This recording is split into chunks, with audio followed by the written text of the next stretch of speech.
It's time for the Talent Talk Radio Show, brought to you by People G2, a nationwide leader in background checks and employment screening solutions.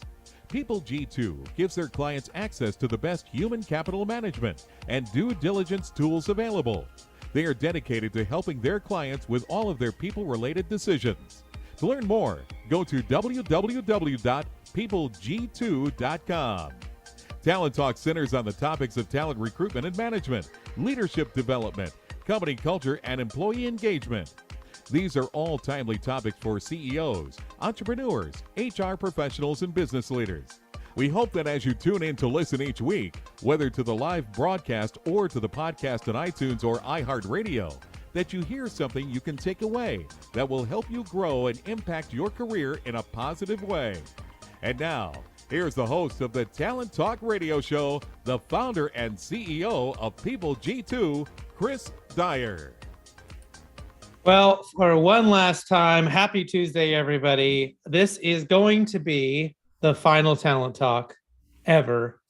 And after 9 years of doing a show nearly every week and speaking to generally two people almost every week, talent leaders, CEOs, executives, authors, consultants, thought leaders, you name it, we have decided that all good things must come to an end at some point. So I've asked Paul Roberts, who is our producer of the show, who owns the radio studio where this whole thing started and has been on every single show one way or as another. Well, one way or another, to join me here as my final guest to help me sort of, I guess, remember this show and to kind of wrap talk it about up in the only way possible. You know, when MASH went off the air after 11 years of whatever, they had a final episode, as did all these other iconic shows. You are an iconic show. You've been doing this how many years now? What did we figure out? 9 years. 9 years. Who else has been able to claim that? 9 years of continued conversations here about a field. I will tell you the truth. When you first started the show, I thought, how long can you do this thing? How many conversations about talent can you talk about before you're doing the same thing? And yet I can honestly say in 9 years, I heard themes. I heard people hitting the same note, but I never heard the same song played twice. I heard everybody had a different opinion and different outlook. I found it to be a fascinating discussion about a topic I knew very little about. Well, so let's go back to the beginning, right? Which was I was on Rick Franzi's show at your studio, and I came in, and I think you said, that stuff you're talking about, that talent stuff, that's interesting. You should have a show, here." And I went, "That's interesting, but I'm not a radio guy. I got a face for radio, but I don't think I don't know if I'm a radio guy." And I went back to my staff. And I said, I was on this show and I met this guy, Paul, and he said I should have a show. And I said, it's a stupid idea. And they went, no, you need to do this. And I'm like, why? It was one of those moments where, like, when other people are telling you to do something and you don't get it yet, and you're like, okay, let's just assume I'm a maybe. Why should I have this show? Mm-hmm. And they would say, you go to these conferences, you talk to these people, you read the books, and we get to hear the things you're excited about and the things you learn, but like you ought to be talking about it, to a larger audience. Sharing it with the world. Yeah. Right. And I went, well, that's an interesting perspective. And I thought about it some more. And so we said, yes. This was, the beginning of, I think one of the best things that I ever learned was to say yes to things, especially when they come around, you don't expect them. Right. So the first problem was, could we get anybody to agree to be on the show? Yeah, right. Brand new show. Who's ever heard? And it's a topic. I think one of the reasons this show succeeded so well and lasted so long is, surprisingly, there aren't many people talking about this topic, at least from the perspective you take on it. Yeah, and there's probably a lot more now. We've certainly, podcasts have exploded, but I just remember being absolutely terrified that we were never going to find. Can I find 10 people? Like right now, just to even get it going. Yeah, right. And then how in the world am I going to get 2 people to show up every week? Yeah. To be on this show? And I thought, this is to your point, this will be a fun thing for a month or two. I thought it would last the summer, and it'd be a cool conversation, and we'll exhaust it after a couple of months here. I didn't know 9 years later we'd still be rolling on this thing here. So I went back to, okay, who are the coolest people in my network that have something to do with talent, that can have an opinion on this topic. And we always say someone who's uniquely talented or someone who really deals with talent. They tend to be kind of one and the same. And my first guest was Kim Shepard, one of my mentors, who I then later on wrote a book with, and she's been on the show many times. Got her on, and we had other people come on. And then what we found out was, so then second problem, will anybody listen? Will anybody tune in? This would be fun for us, but who's going to listen to this? Yeah. And to our surprise, the amazing people that agreed to be on the show brought their networks with them. That's the key. And I'll tell you, to me, the epiphany was, it went on like that for months. And I thought, okay, this is cooler than I thought. This has got a lot more areas of conversation than I thought, because you guys get into this whole idea of company culture and this whole idea of the complexities of hiring today and retaining talent, and what is it? We don't live in a command and control world. Just do the job, and when you do, I fire you and I get 12 other people. This whole evolution that's happened in the way companies hire and train and build company culture. So all that happened. But to me, the eye-opener was when you transition from your Rolodex to people you'd never met before here. Yeah. That was a big moment. Would people, it's one thing, okay, I know Chris and this will be fun and I'll support him and it'll be interesting. But at some point you start reaching out to people, and I don't know if you remember that, but I remember we sort of had a conversation. You're like, I'm sort of running out of people in my Rolodex here. And I said, well, why don't you think bigger? Why don't you I remember saying to you, why don't you get Southwest Airlines? And maybe I'm exaggerating because I'm Irish, but it was almost like, they're not going to come on our little show. I said, you don't know.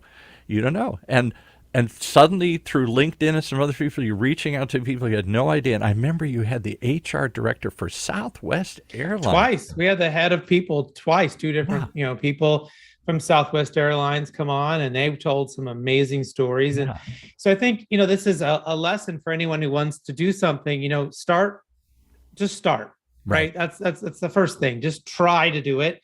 And we did it as best we could. The early episodes are barely listenable. I'm pretty terrible. My guest did most of the work. Right. And, I remember I had a script, and just trying to you came in like, I said, no, Chris, just talk to him here. No, I gotta have it all figured out. You had it all figured out. And then later on, once I could just do it, I didn't even look at the script. I could just do it with my eyes closed, and it was funny. The guests came in. They wanted the questions in advance, and they came in with their scripts. And then as we sort of learned how to evolve out of that, the episodes got better. And we were able to take then those examples and go back to people. And this was another thing that I learned. It was a big kind of epiphany for me when we transitioned to those people we didn't know, was how special the guests felt that they were being asked to be on a show. Yes. And that they were being asked to give their opinion, and that they could be given this recording, later on video, of their talk that they could use for their own network, their own people. And 90% of them never asked me any of the questions I thought that I was so worried they would ask me about. Yeah, right. How many people listen, and where does this play, and all this? So I don't know. I'm the head of some giant company. I'm not sure I'm going to agree to be on this thing until you tell me all the demographics and everything. Right. No, they were just thrilled to be part of it and to get a copy of it. Right. And over the years, as more podcasts popped up, people that equation changed, and people got a little more savvy and asked more questions. But by then, we had built a really big audience, and we had a really good following. And it was totally different by then. So I think it was really easy back in 2013 to think about, how do we get from starting to where we are today as we close the door? Yeah. But that wasn't the right way to think about it. It was, how do we just get some episodes under our belt?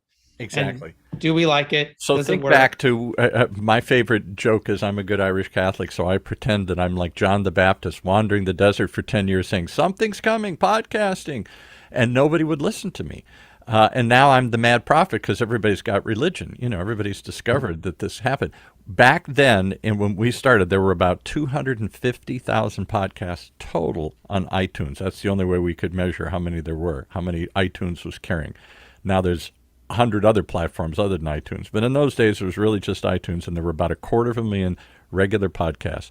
Now there's 2.5 million podcasts on iTunes. It's exploded since then, more so in the last couple of years. And this whole idea of content marketing, of telling stories, not just once, but over and over again, to building an online campfire where people can gather to check in and geek out on some little niche conversation like you built around the most unlikely of topics, I thought, talent. Why did talent resonate with such people? Why is that still such a confusing and huge topic of conversation? Yeah, I think that geez, why is SHRM one of the largest conferences in the world, right? I mean, Right. the what is best practices is always evolving to get better. So much like science and education, right? This is a group of people who are always trying to get better. But is it the complexity of it? Because obviously there's more regulations and rules and litigation and issues that have popped up. It's not just a million years ago, my late aunt was in charge of personnel. That's all it was. You just hired people and you processed their check. There wasn't much beyond that. So there's the complexity of what's best, the best practices from subjective, like how do you be a good leader? How is your culture good? Right. That's always an evolving conversation. And just on that, we had enough to talk about. Right. But then there's the changes in the law. There are changes in what is the right thing to do. There's an evolving conversation. Can you say this and you can't say this? And how do you accommodate a diverse workforce and multi-generational workforce and all these things? Yeah. And then there's the evolving economic, sort of outlook. So is this a time when it's hard to hire or a time when it's easy to hire? And, is this a recession or not a recession? I mean, there's all these different complexities about what's happening from an economic perspective that impact employers and talent leaders. And then there's people who had released books that had new ideas and new things to share that we brought on. And that was really important. But, before I get to some of those, I think one of the other things that I've learned, I'm just going to give away all my secrets here. Okay. This last show, so you reveal all my secrets away, is people often ask me how in the heck I had time to do a show. Yes. And how did I consistently be able to do that? And that is... And I'm going to stop you for 1 second because it's the number one reason podcasts, not only on our channel, but worldwide fail. They think it's fun. They start a few episodes and they realize this is a lot of work because it's a continuing conversation. It's a weekly conversation. And it goes from being a joy to being a grind, and they give up. So I realized in this podcast, what I'm good at is showing up and having the conversation. Mm-hmm. What I don't like doing, or what I'm not good at, is chasing down the guests, preparing the questions, getting all the information together. Like, that part was grueling. Mm-hmm. And so I pushed that off. And so first it was Mike Bankhead who helped me do it. Mm-hmm. And Mike has excelled through my organization. He's now running our sales team. And, back a long time ago, he was helping me with scripts. And then it was Sarah Blake who helped me for many years. Right. And then it was Angela Collins. And so I could not have done this without them being a part of doing the stuff that needed to get done. Mm-hmm. Right. And allowing me just to show up on Tuesdays at about 12:55. and always. We're all like, is Chris here? Is he coming this week here? Every week it was a question if Chris is coming here. And then the clock would tick and there he was. Yeah. There he was. Yep. And I had to just show up and do my thing. And I think that was another part that allowed us to do this for 9 years. Yes. Was that I outsourced the parts that I wasn't passionate about, that I didn't want to do. I still was collecting, guest ideas. I was still part of that conversation. We would still talk about who we wanted to go after and who we wanted to, invite to the show. But the minutia of that. And that back end stuff is just as hard because now you've done the show. When I was in real radio 100 million years ago, when the show was over, it was over. Nowadays, with a podcast like yours, you got to edit it. You got to post it somewhere, and you got to write little show notes, and then you got to push it out. You got to do something with it. There's an effort after, not just an effort of getting everybody to show up. And I think that's, we tried to be your partner in that and help as much as we could in the back end press and the production part of it. It is a show. And I don't think people approach them as show. They just think it's like a Zoom call. They're just going to turn it on and start talking without any thought of what they're going to talk about, who they're going to talk to, and what they're going to do with this stuff afterwards. You guys figured all that out. Yeah, I mean, in a little at a time, right? I mean, it was never, we didn't have all the answers all the time, but we certainly figured it out. And I think the good part was that we always could kind of dip into different groups at different times. We weren't always having CEOs, we weren't always having HR people, we weren't always having, but we could easily go to some of the best authors out there. Mm-hmm. I think we had Marshall Goldsmith on a couple of times. You had Marshall Goldsmith. I can't tell you how my email lit up and people are like, how did you get Marshall Goldsmith? This giant author, this big, I guess, what does he does? He's a CEO coach for like the top, like Fortune, Ford Motor and stuff like that. Yeah, big stuff, right. Yeah. And how did I get him? I asked. That's what I used to tell everybody, because there is an assumption. You started small. Who knows? There's a small audience, handful, hundreds, then a couple thousand or something. You built it up to a point you had hundreds of thousands of people. I mean, you had a big deal going. I don't remember what the final numbers were, but you had a big, giant audience. Yeah. But it took a while to grow there. So in those early days when it's a handful or it's hundreds or it's 1,000, there is an assumption they're not going to come on my quote-unquote little show. And I'd say, you never know. One, because you're talking, it's not just about how many people you reach, it's who you reach. And I got to believe, we never did a complete survey of this, but the people that you reached, partly because of the people you were talking to, had to be a very elite group of people. I'm assuming. Well, maybe. I mean, I wanted to talk to people that I found interesting that had something to say. So I wasn't inviting anybody on the show that I didn't really want to have a conversation with. Right. And so I'm sure if I found them interesting, other people found them interesting. They had a big network. They had, right, people that inside their company or they were speakers or they were authors or whoever they were, they did come with an audience. And again, we mentioned that before, that was the big learning. I didn't have to build the audience myself. I didn't have to beg people to come and listen to my show. I just had to get really great people who had an audience. And they brought an audience. They not just brought you content, they brought an audience with them. Yeah, exactly. And then those people, some percentage of those people said, well, this didn't suck. And they stuck around, right?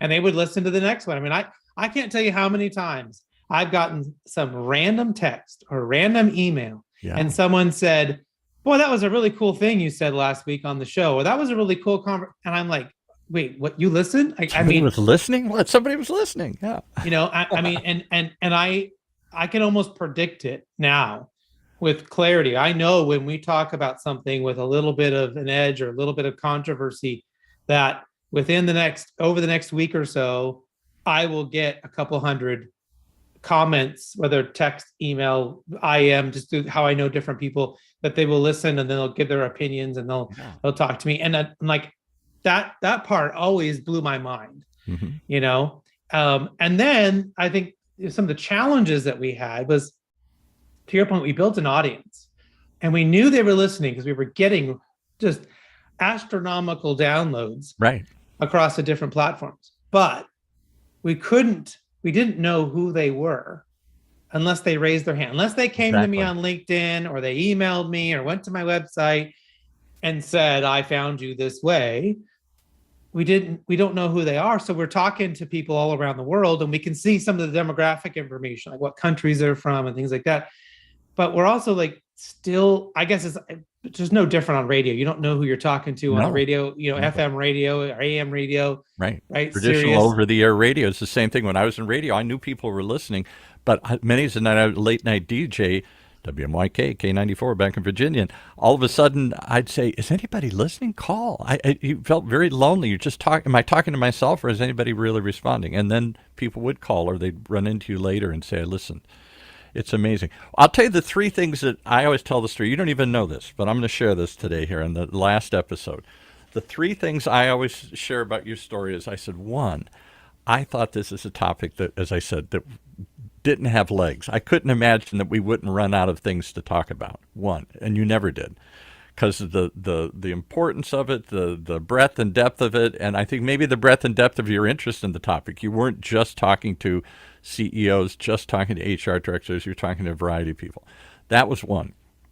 The second was, as I said, when we pivoted from people you knew, kind of local people, to this national and international audience. Talk about that for a second. You got the biggest names in the HR business. Here's a couple that just I've always quoted. You had the HR director, or whatever he calls himself, for General Motors. Mm-hmm. General Motors worldwide on your show. You had HR director for Sears, Vans, Lockheed Martin. I was trying to go through a list of them. Big name companies. Islands, well, who else? We had Jet Southwest Propulsion Airlines, Lab. Jet I remember they Propulsion were on Lab. once something here. Somebody, Yeah. a huge list of giant, in addition to other local people, interesting people, authors and stuff, the biggest names in the business. Why? How did you get? Because everybody's amazed at the list, the who's who list of people that you've gotten. And I think I asked you once, how you doing this? You went, I just go on LinkedIn and I say, hey, I have this show, and here's some of the people we've talked to, and would you like to come on? So was it just that innocent, or was there something more thoughtful? What could you share to people who want to get bigger guests? Because you got the biggest names in the business effortlessly, it almost seemed like. Well, so we made it look effortlessly, but I don't think it really was. No, I'm sure it wasn't. Right. So part of it was that we try to put our best foot forward every time. Mm-hmm. And so we did that by saying, telling them what was in it for them, right? Hey, we want to have you on the show. We want to talk about what's important to you, not what's important to me. What's important to you? That's what we want to talk about. We want to talk about, and we won't, I also promised them, I won't talk about anything that you don't want to talk about. Yeah, this isn't ambush journalism. You're not trying to create controversy and right. Yeah. Speaking of which, I remember we had the head of somebody in HR from Taco Bell. We had it from another restaurant. And I remember at that time, there was some conversation, there was some things happening in the meeting. And they said, we do not want to talk about this, but we will talk about this. Mm-hmm. Sure, no problem. Right. And so it wasn't gotcha. We weren't, so we were doing everything as far as they were concerned to make them look great. And to talk about things that they were passionate about, mm-hmm. that they were experts in, so they were going to look good. Mm-hmm. I wasn't asking someone who doesn't know anything about, the laws and employment laws in Illinois to come and talk about that, where they're going to feel stupid or they're going to say the wrong thing. So we put people in this good light, like we were going to make them look great. And then, as an example, we would list who we had on the show that we thought was awesome. And every week, every month, that list could change, as we might get someone a little bit more awesome to put on top of that list and take someone else off the bottom. Right. So we want to add you to this list of awesome. We think you're awesome. Right. We want to add you to that. Right. And then we would maybe send them our only one episode, like example to like the best one we had, mm-hmm. where things went really well, or it was really good, or eventually once we had somebody on with some pretty notable stature, we would use that as our example. So here we're trying to make you look awesome. Other people have been on the show and they didn't hate it, right? And we're going to work with you to make sure that you look great and you have a great. But here's the key difference, and I struggle with it because I've been working with you and others now for 10 years, and I've done hundreds of shows through that, hundreds of different shows with some in case like yours. Not too many that had the length and breadth of your show here and achieved the kind of success yours had, but lots of shows through the years. And the key is to do that, to make them look good and to have get them a chance to share what they want to talk about without it sounding like a commercial, without it sounding like an infomercial. Hi, Chris, how are you? Well, that's great. Okay, on to our next point here. You made it sound like a conversation. And I think it comes from the fact that you said casual. I think it's the key ingredient. You were genuinely interested. You came across, maybe you were great at faking it, but you came across as somebody who really enjoyed these conversations and asked, like if you met these people at a conference, you'd say, well, how did you do that? Why did you do that? Really? And everything. So it wasn't so much you were trying to get them to stumble. You were just trying to really, you were interested in them as people and what they were doing, and you're trying to really take advantage of this opportunity to talk to people you probably wouldn't otherwise ever get to meet. Yeah. I think that's a really important part that I wouldn't suggest anyone would do a show like this Mm-hmm. if it's not something that they would have done. Like there's not some element there that they would be doing anyway. So I said it 1,000 times, Mm-hmm. probably, that I would have had this conversation anyways. Yes. I would have gone to a conference and I would have pulled this person aside and I would have kept asking them questions until they ran away. About why do you do what you do? So that's how I learned in the beginning. When I was just someone running a small company, that's how I learned. That's how I figured out what I needed to do next, what was coming, what was going to go on. And that was how I sifted through the BS too. Right. Right. And I think I've told this story before, maybe on the show, but I used to ask people, should you focus on your weaknesses? Yeah, up until one of your last episodes, and that was one of your more controversial points. We're all taught in this society, find your weakness, spend a ton of time trying to fix that, and you're like, maybe I'm never going to fix that. Maybe I should just focus on what I do best, and I'll get more mileage out of that, and delegate what I do best. And what was fascinating is when I asked all these super successful people, should I be worried about my weaknesses and try to get better at them? They would all tell me yes. Mm-hmm. And then I would ask them the follow-up. But do you do that? Yes. And they would all say no. Yeah. And it was like they didn't realize it. They didn't realize they were telling me something conflicting. It wasn't intentionally dishonest on their point. They were just reiterating what society tells you to do. Absolutely. Which is what we're here. And when I repositioned that, they realized, no, I don't do that. I have people to do the stuff that I don't like. And I outsource that. And I have people who love doing that kind of thing that I hate doing. And that's a part of my success. Right. And it was like learning those little nuggets, those little just gems, right? Was enough for me to really grow as a leader and grow as a person. And I wanted other people to learn those things too along the way. And I that's what I hope. I always, said, hopefully you can learn something that you can use in your own career in a positive way. I mean, I really meant that because I was always finding little things that I could use. So I'm going to acknowledge to you here today what I learned from you. All right. Because I was a young podcast producer, a young wannabe. I think podcasting is going to be huge. I think it's a new way of communicating. It's long-form conversations, not short snippets like we were used to. It's a half hour to an hour conversation you're going to have with somebody where you can go really in depth. And it's an ongoing conversation. It's not once and done. So I'm going to come back again and again. Now we take it for granted. Netflix, you like this show? You got to see the next one and the next one and the next one. They start binging on them. But none of us knew what podcasting was when we started this. Is how long should it be? What kind of questions?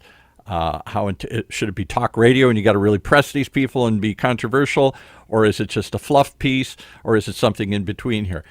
So one of the things that you taught me along the way here is how to grow and how to turn this into something bigger than I thought it was going to be. A conversation I thought was going to be a small niche conversation, was only going to reach a few people and probably wouldn't have a wide audience or a wide selection of guests. You took it to another level. And in doing that, we learned some fun things along the way. And I'll give you one. I quote you this all the time. I remember at one point saying to you early on in the shows, you were struggling to figure out what to ask people. And I said, well, don't just ask them the standard questions. At the end, I always believe in asking some sort of change-up question. Ask them something that reveals who they are. Because I got to be honest with you, many of the guests you've had on, these are the most uptight people in the world. HR people, no problems here. We got everything answered. Nothing. We're not going to talk about any issues. No issues at our company. We got it all done. How do you get them to be real and to get past that veneer, that front that they're putting up? And I remember we had this conversation. You've probably long since forgotten it. And you're like, well, what do you want me to ask? I said, I don't know. Ask them what book they read. And I remember everybody thinking, who cares what book they read? But it'll get them to reveal something about who they are as a person. It's not frightening. You're not going to hold it against them, but they'll drop the corporate facade long enough to see who they are. And that became such a fascinating part of the show, such an unpredictable part of the show, that you ended up creating a book club with HR people. And I thought, now that's brilliant. Another way to connect with people in your industry because you're trying to sell them background checks and stuff. Hey, can I take you to lunch and tell you about what we're doing? No. How about being on our show? That's interesting enough. And then to connect with them again. Talk about that evolution of that whole topic. What book do you read? And then it turned out you were fascinated by what books they read, and it turned it into a whole nother thing. And then you ended up writing your own books out of it. That whole sort of innocent search for something other than the standard talking points turned into be, I think, one of the most powerful parts of the show, and maybe one of the most powerful things you got out of the show. Yeah, so I think maybe not everyone would know this, but we did the radio show because we thought it would be a good outlet for me just to talk about the things that I was learning. We thought it might be valuable for our clients and for the community that we're trying to service. Right. A way to meet people, start conversations, show what right. you know, show who you know, all these reasons people do content, right? But I didn't expect it to have a impact on me personally. Right. And so I had, we did this for a while, and then knock, knock on my LinkedIn door, a publisher came and said, hey, we want you to write a book. Yeah. We want you to talk about these stories that you have been collecting, and you take maybe the summary of what you've heard and write a book about it. And I said, listen, I already didn't think I was a radio show host. I sure as hell I'm not an author. Right. And again, it was one of those moments like, no, take a step back, think about it, say yes, let's just do it and see what happens. And again, we wrote a book and it was really successful. And then I wrote another book. Right. And all of that came because we started this show, helped get that voice, get that conversation going, and allowed me to then become for lack of a better word, a thought leader, to be someone who people would turn to say, well, what is Chris saying about this? What is being said about this, in the space? And I had never intended that to happen. It was just, I don't want to sit and write blogs about this stuff. I'd rather just have a conversation with somebody. Right. And all these other great things happened out of it that I never expected. Well, I think, and for both of us, I mean, you certainly became, it got an audience, it became big. It was the biggest show on our collection of 20-some podcasts that we produce and stream live and call an internet radio station here. It took on an audience beyond Orange County, which I didn't anticipate. I thought these would be local conversations with local thought leaders. And through the years, you kept this willingness to evolve. Well, let's try changing the format a little bit. Let's change up the guests that we're getting in here. And then other doors opened. You're giving speeches. You're doing speaking gigs suddenly because you're a thought leader. You're writing a book because you're a thought leader. And in some sense, you were a thought leader because you were like a reporter out collecting the thoughts of others. Yeah. And because I wasn't I think that wasn't my intention. Right. I didn't. Are you talking? Here we go. Yeah. Because it wasn't my intention to do that. I wasn't using people to get content. I wasn't using people to get a book. I was just having the conversation, and it turned out that could be a good outcome. Right. So I think because I was trying to do something good, more good things happened. Right. That's a key thing. And I think too many shows come to me and they have it all. I'm going to do this because it's going to drive search engine optimization. It'll bring people to site, keep them there longer, bring them back more often. Yeah, it'll do all of that.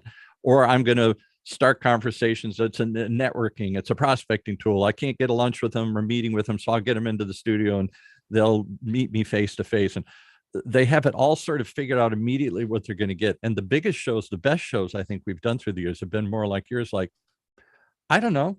I'm really open to see where this goes and put some time and effort into it, see if I'm any good at it, see if anybody likes what we do. But it comes from a genuine curiosity. You can't be a good host if you're not honestly interested in meeting these people and talking to them. And I think you were and still are. Yeah, I hope so. And I think it'll be interesting to see, what do I do with this extra time? Yeah. So that's the question. So obviously through the years, you did sell the company and you wrote a book, you gave lots of talks and other things here.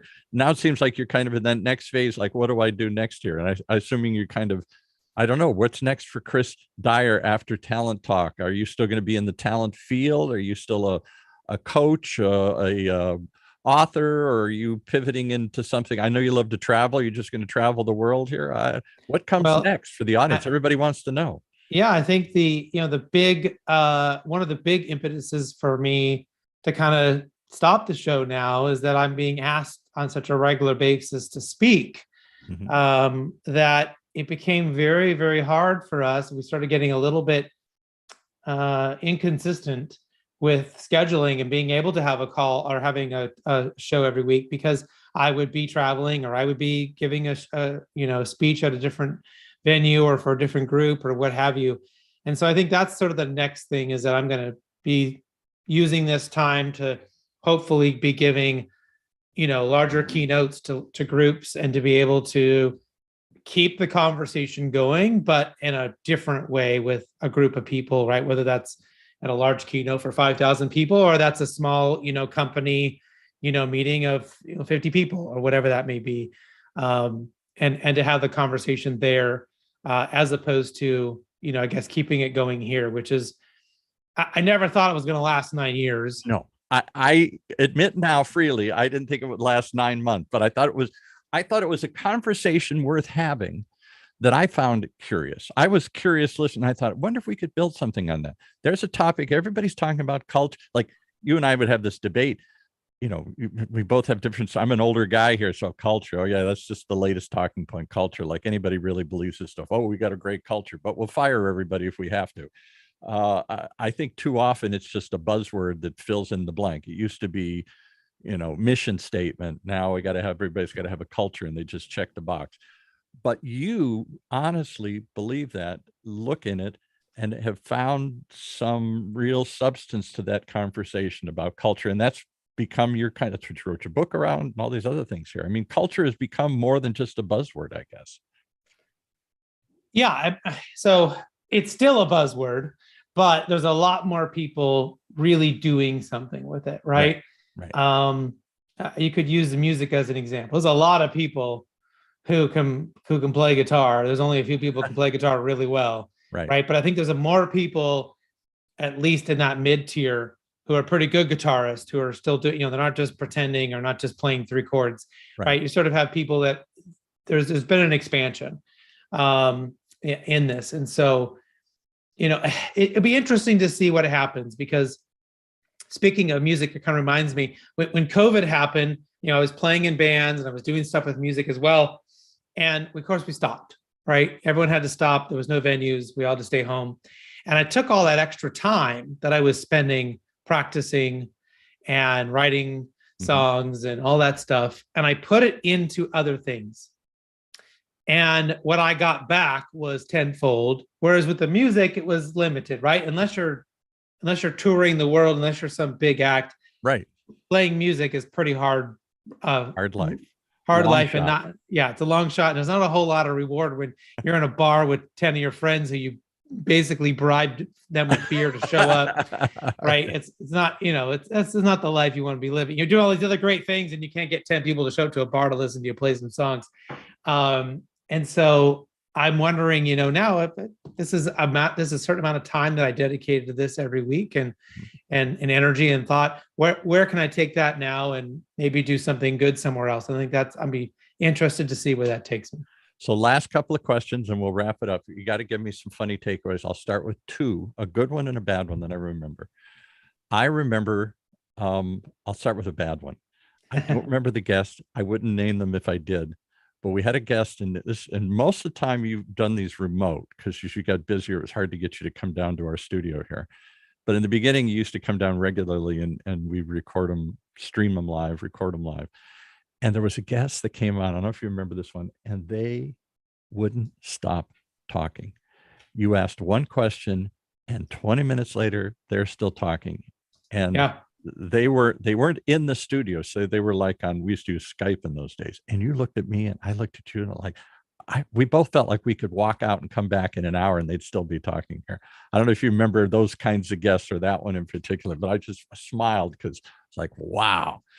They just, learning that as a real art and how do you interrupt somebody Yeah. without being rude. And I tend to not interrupt people. I mean, Right. I like to be a good listener, but I learned that people get nervous and they would keep talking. Now I remember, if we want to talk about bad guests, I won't say their name, but I do remember one guest that was so boring that they had the best resume, a really interesting story on paper, and we got them on the show, and it was like I would rather have watched paint dry than listen to them talk. It was so boring, and they were giving like one-word answers too at times. It was like, "So tell me about what you're doing." Working, it was like somebody that was so and it was like, Right. how am I going to fill 25 minutes with this person? Oh my God, So yeah, we had a few of those. It wasn't always easy. But learning how to have a conversation, I think, is a lost art.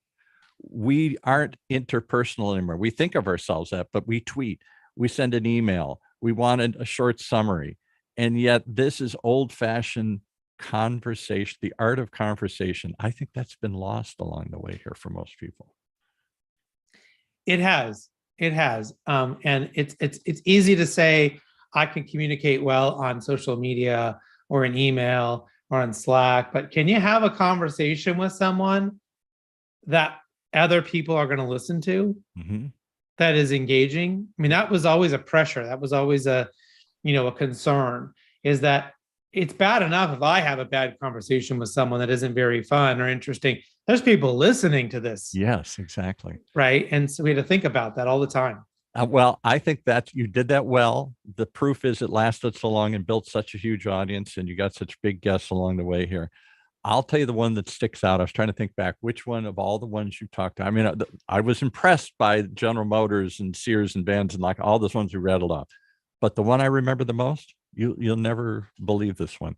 It's the guy who wrote Turn This Ship Around. I've forgotten his name. David Marquet. David Marquet, who's gone on to become pretty famous author and speaker. And as I recall, he was a submarine commander. Yes. And then he had to learn to motivate and run an organization. And he couldn't, I assumed it's the military. So he just yells at them and they do it. If not, you're court-martialed. It's command and control. We're in a submarine. And he said, but I couldn't fire them because I'm on a submarine. I can't say, you suck, get off the boat. So he had to learn to turn the boat around and to communicate in a way that motivated, that got people to do stuff other than just yelling at them. It's totally unexpected. And I'll never forget that conversation. Well, and the other thing too, that I think people don't realize is that, in a command and control, in a situation like that, where you're on a submarine, if you just do whatever you're told, that's a really dangerous proposition. Yeah, right. Because if he says dive and they don't say, excuse me, Captain, if we dive, we're going to hit the rocks and we're going to die. Right. If you don't have the ability, the guts, the practice, the know-how to say, no, sir, we cannot dive. Right. Or no, we cannot go up because there's a ship right above us or whatever. You need it's command. I think that's a big thing we learned from so many military people that we had on the show. In fact, we had, I don't know if you remember, we had Kelly Purdue on. He was the winner of The Apprentice. I do now that you mentioned that. Yes, right. Before Trump was president. And he, talked about his military time as well. And we heard this over and over and over again from military folks that it isn't command and control in the military. There are those moments, right, on the battlefield where that may be important, right. But you can't question, just do it, go, yeah, right. But that is generally not how things work there.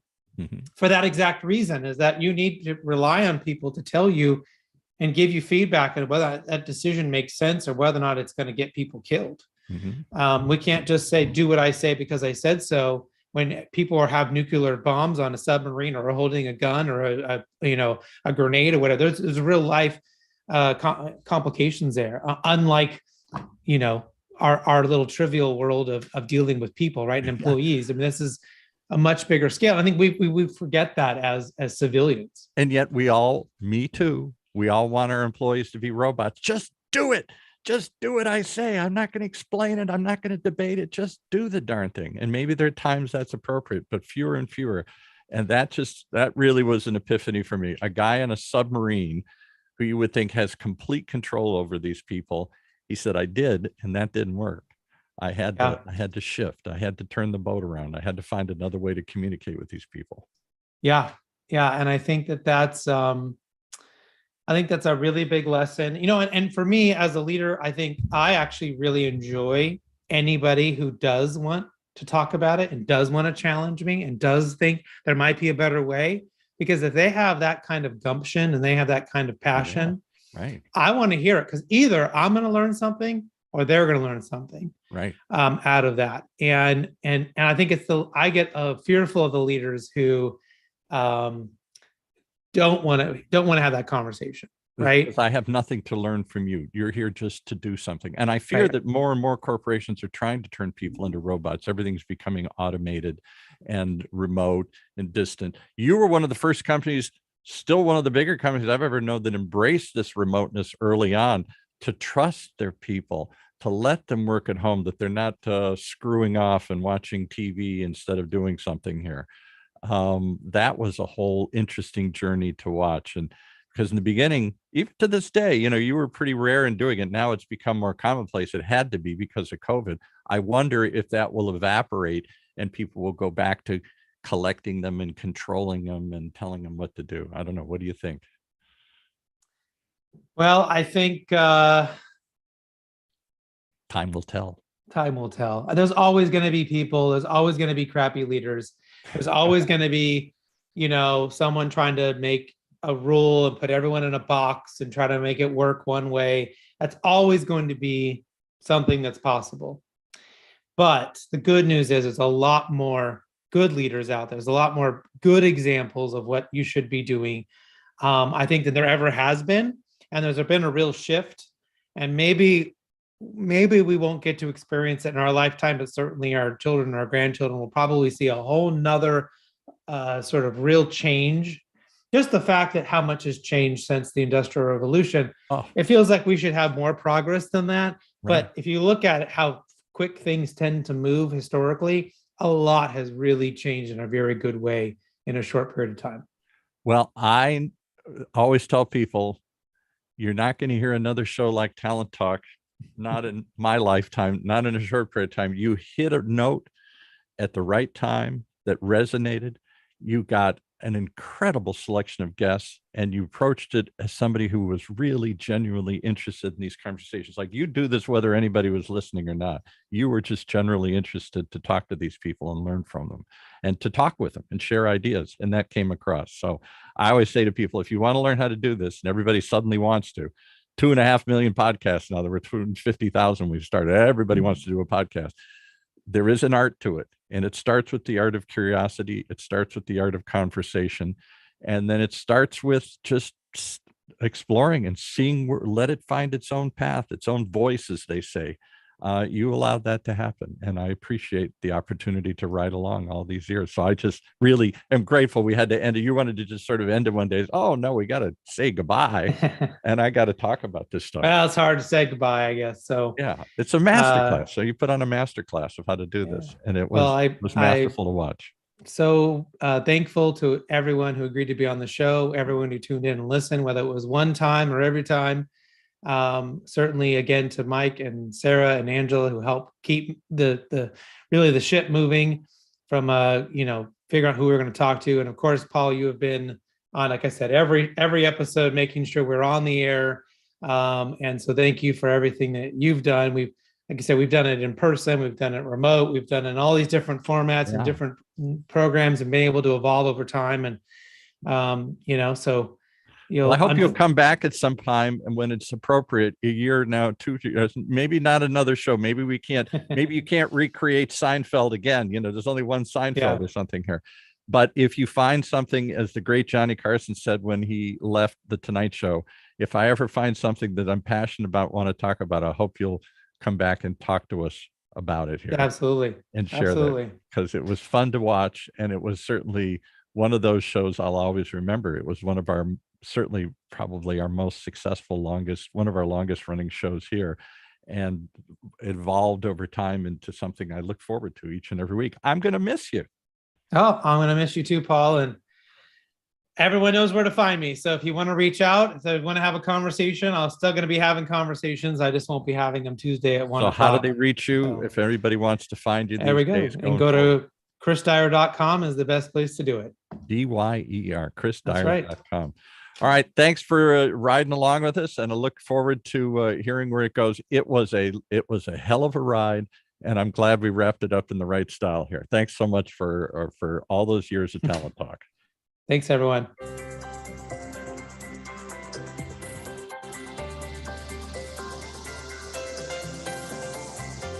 Listen to Talent Talk Radio, brought to you